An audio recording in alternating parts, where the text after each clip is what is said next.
అందరికీ నమస్కారం. ఈ యొక్క ఏదైతే కల్తీపాలి వ్యవహారం ఉందో రాజనగరం నియోజకవర్గంలో స్వరూపనగర్లో గతంలోనే ఇద్దరు చనిపోయారు.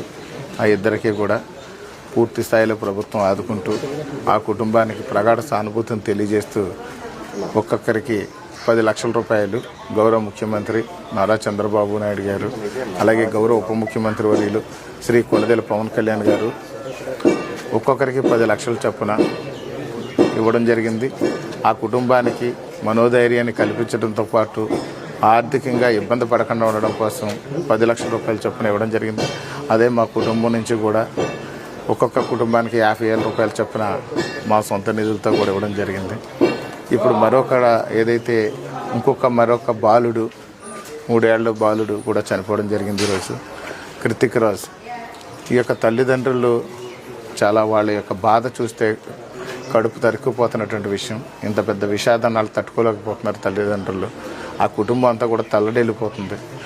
ఒక రైతు వారి పాలుని కానీ మనం తీసుకుని బాబుకు పట్టించినట్లయితే ఆరోగ్యంగా ఉంటాడు అనే ఒక ఆశతో ఆ యొక్క ఇంట్లో వాళ్ళందరూ కూడా బయట ప్యాకెట్లు కొనుక్కొని ఇంట్లో వాళ్ళ అవసరాలన్నీ కూడా పాలు, పెరుగు, పాల పదార్థాలన్నీ కూడా పాల ప్యాకెట్లు కొనుక్కుని వాళ్ళు గడుపుతూ ఆ బాబుకు మాత్రమే ఈ యొక్క రైతు వారి పాలు కానీ తీసుకుంటే బలంగా ఉంటాడు, ఆరోగ్యంగా ఉంటాడు అనే ఉద్దేశంతో వాళ్ళు పాలు పట్టిస్తే ఆ పాలే కాలకూట విషమై ఒక దుర్మార్గుడు చేసిన తప్పుకి ఈవేళ ఈ కుటుంబంలో కూడా బలైపోవడం జరిగింది.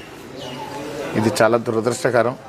ఈ ప్రభుత్వం తరఫున మంచి వైద్యం అనేది కూడా అందజేసాం.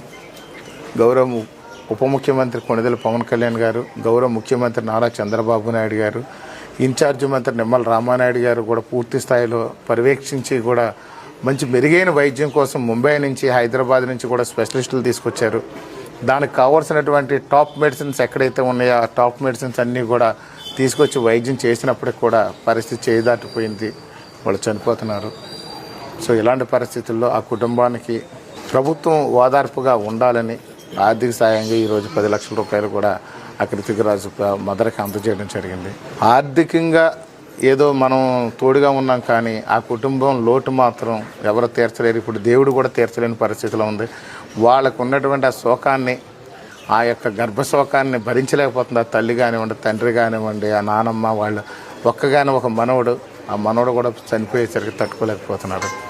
కానీ దీని మీద మాత్రం ప్రభుత్వం మాత్రం కఠినంగా ఎవడైతే ఈ నేరాన్ని పాల్పడ్డాడో అతని మీద శిక్షించడంతో పాటు సమాజంలో ఇలాంటి మరొకసారి పునరావృతం రాకుండా మనకి భారీ ఎత్తున ముఖ్యమంత్రి గారు కూడా కలెక్టర్లందరినీ కూడా సమావేశపరిచి ఇలాంటి రీజన్స్తోని ఇలాంటి ప్రజలకి అసౌకర్యం జరగకుండా అందరినీ కూడా బాధ్యులు చేస్తున్నానని చెప్పేసి కూడా వారు కలెక్టర్లందరికీ చెప్పడంతో పాటు మొత్తం అధికార యంత్రాంగాన్ని కూడా వాళ్ళంతా అప్రమత్తం చేస్తూ ప్రభుత్వం అంతా కూడా అప్రమత్తంగా పనిచేస్తుందని ఈ సందర్భంగా